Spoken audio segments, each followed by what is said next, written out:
Hello बच्चों, welcome back to source सैनिक classes. आज हमारा 5 ईयर प्लान का जो है सेकंड पार्ट होने वाला है। पहले पार्ट में हमने क्या क्या पढ़ा वो पहले आपको मैं बता दूं। हमने पहले पार्ट में इकोनॉमिक सिस्टम क्या होता है, कितने टाइप के इकोनॉमिक सिस्टम होते हैं और ये जो इकोनॉमिक जो है सिस्टम है इसे सॉल्व करने के जो प्रॉब्लम आते हैं वो 3 टाइप के इकोनॉमिक सिस्टम होते हैं। ये हमने पढ़ लिया था, ठीक है। आज जो हमारा 5 ईयर प्लान का जो है अगला जो पार्ट आता है वो हमारा इकोनॉमिक सिस्टम, ठीक है। नहीं, इकोनॉमिक प्लानिंग होता क्या है। इकोनॉमिक प्लानिंग बच्चों आने वाले 5 साल में जो जितने भी हमारे पास रिसोर्सेज है उसका हम किस तरीके से यूज करेंगे, ठीक है, और उसका यूज करके अपने देश में रोजगार देंगे, देश को ग्रोथ कैसे करेंगे, ये जो प्लानिंग करते हैं, ठीक है, इसी को हम इकोनॉमिक प्लानिंग कहते हैं। Period it was done by planning commission by 1 January 2015। It was replace NITI Aayog. Planning economic planning जो था वो 1950 में बना था और हमारा 12वां लास्ट हमारा जो इकोनॉमिक प्लानिंग था वो 2012 से 2017 था, ठीक है। ये हमारी 12वां इकोनॉमिक प्लानिंग था।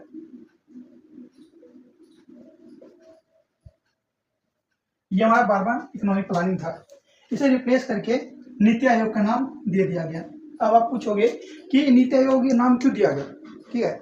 नीति आयोग इसका नाम इसलिए दिया गया कि ये जो 5 ईयर प्लान था, ठीक है, तो आजकल के टाइम पे जो हमारा है, अगर इकोनॉमिक जो कंडीशन के हिसाब से जो हमें प्लान को चेंज करना पड़ता है।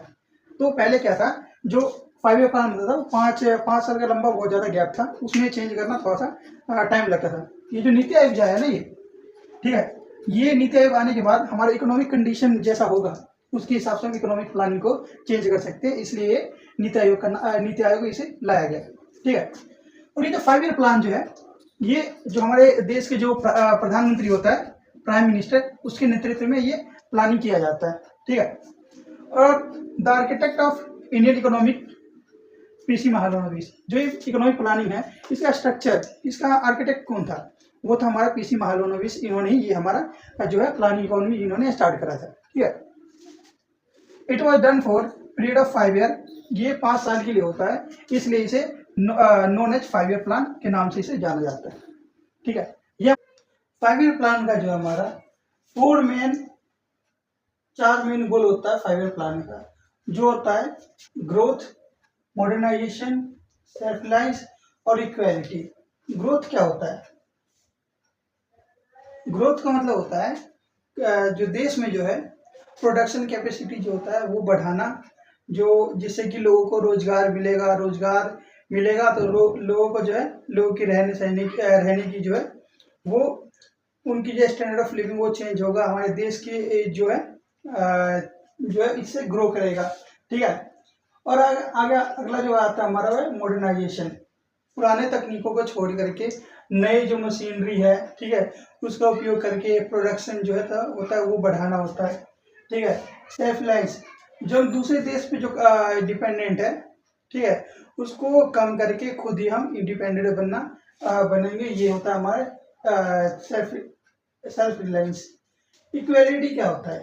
इक्वेलिटी का मतलब होता है जो अमीरी गरीबी है उस रेखा को कम करने को ही इक्वेलिटी कहते हैं, ठीक है।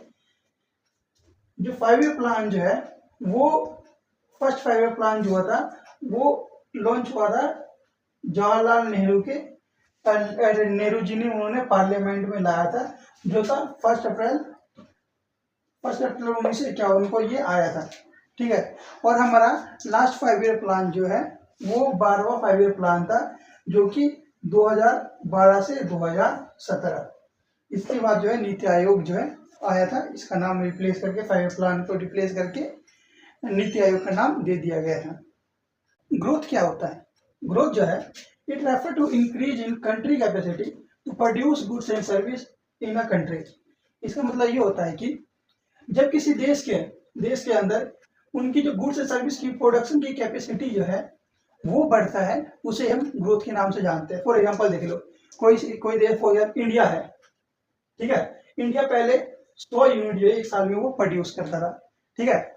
वो पिछले साल 100 यूनिट प्रोड्यूस किया था, इस साल उसने 150 जो है यूनिट प्रोड्यूस किया एक्स्ट्रा। तो ये जो एक्स्ट्रा जो 50 यूनिट जो कर रहा है ना, यही दिखा रहा है कि जो इंडिया की जो कैपेसिटी प्रोडक्शन की है वो 50 से वो बढ़ा है। ठीक है, इसी पता चला है जो इंडिया जो है वो ग्रोथ कर रहा है।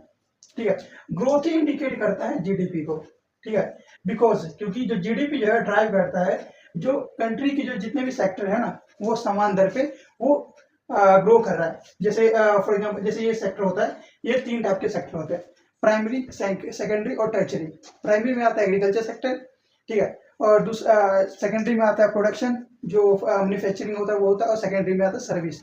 इससे ये पता चलता है जब जीडीपी जब ग्रो करता है ना तो ये पता चलता है कि जो देश की जो है सारे सेक्टर है एक समान तौर पे वो ग्रो कर रहा है, यानी कि देश भी जो है वो ग्रो कर रहा है, इसे हम ग्रोथ कहते हैं। ठीक है, अगला जो टॉपिक आता है वो है हमारा मॉडर्नाइजेशन। मॉडर्नाइजेशन क्या है?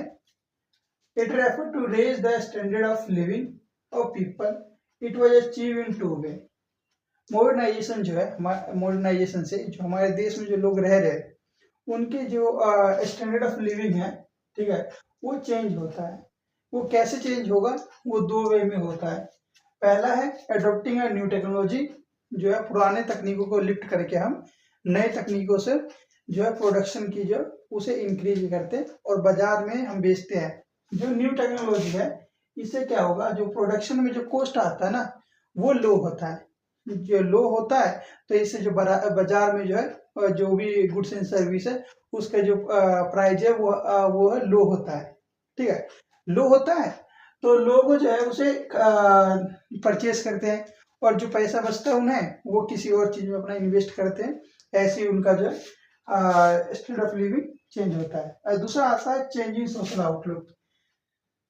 पहले जो आपने देखा होगा जो है सोसाइटी के लोग थे जो कहते थे जो घर की जो औरतें होते वो बाहर काम नहीं करने जाना चाहिए। ठीक है, मॉडर्नाइजेशन में ये है कि जो पुराने जो लोगों की जो है सोच थी प्रथा को उसे चेंज करते हैं और जो जो ह्यूमन है ना मतलब वुमेन उन्हें भी इक्वल राइट है। जैसे जो मैन है लोग है वो काम कर रहे हैं फैक्ट्री में, बाहर लोग जाके काम कर रहे हैं तो और क्यों नहीं कर सकती भाई?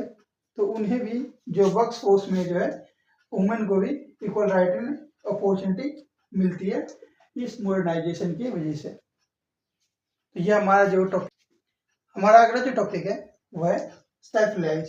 सेल्फ रिलायंस क्या है? To promote economic growth and modernisation. Self reliance जो है हमारे देश को ग्रोथ और मॉडर्नाइजेशन को प्रमोट करता है। कैसे? जो 5 ईयर प्लान है फोकस करता है जो हमारे देश के जो रिसोर्सेस है, देश में जितने भी रिसोर्सेस है उसे हम यूज करके सेल्फ डिपेंडेंट बने और जो रिड्यूस करता है दूसरे देश पे जो फॉरेन कंट्री पे डिपेंडेंसी है उसे जो है सेल्फ रिलायंस रिड्यूस करता है। ठीक है, क्योंकि because dependency on foreign food supply and technology, जो दूसरे देश पे जो है फॉरेन कंट्री पे अगर हम डिपेंडेंट रहेंगे फूड और टेक्नोलॉजी पे तो क्या होगा, वो जो increase interference foreign in policy in our country जो है, अगर दूसरे देश में हम डिपेंडेंट रहेंगे तो अगर अपने देश में कोई सा अगर नया कानून लाए पॉलिसी बनाते हैं तो सबसे पहले जो है इंटरफेरेंस करेंगे फॉरेन कंट्री के। बहुत ज़्यादा ही दिक्कत करता है, इसलिए हमें सेल्फ रिलायंस होना बहुत जरूरी है। क्यों जो सेल्फ रिलायंस है ये it was done by implying import substitution. जो है सेल्फ रिलायंस जो है जो दूसरे देश पे जो हम डिपेंडेंसी है इंपोर्ट करते हैं उसको कम करता है।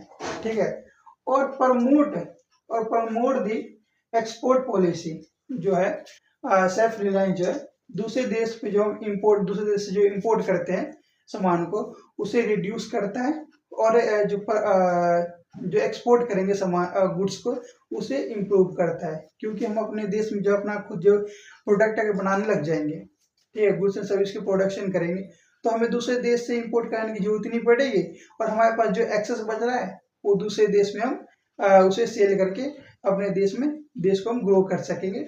इसीलिए इसे हम कहते हैं सेल्फ रिलायंस। हमारा जो अगला टॉपिक है वो है इक्विटी। इक्विटी का मतलब होता है इक्वालिटी और डेवलपमेंट।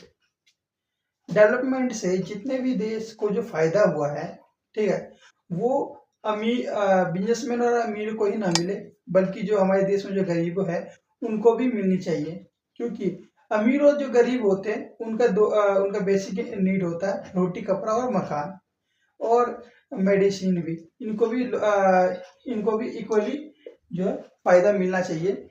और इक्विटी इक्विटी का इक्विटी का जो है मेन मकसद जो होता है अमीर और गरीब के बीच का जो गैप जो होता है उसे कम करना ही इक्विटी कहते हैं।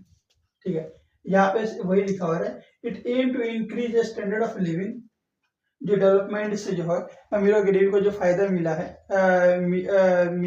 उसे ही ना मिलना चाहिए, गरीबों को भी मिलना चाहिए, जिससे कि जो स्टैंडर्ड ऑफ लिविंग है वो सुधर सके।